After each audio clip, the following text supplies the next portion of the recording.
In this video, we'll show you how to join a Vive Sync meeting from different devices.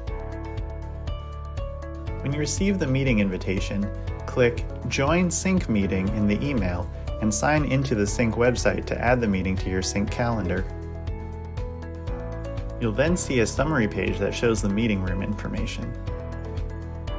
Depending on the type of device you're using, there are different ways to join the meeting. If you're using a PC VR headset, click Join Sync Meeting on the web page to launch Vive Sync.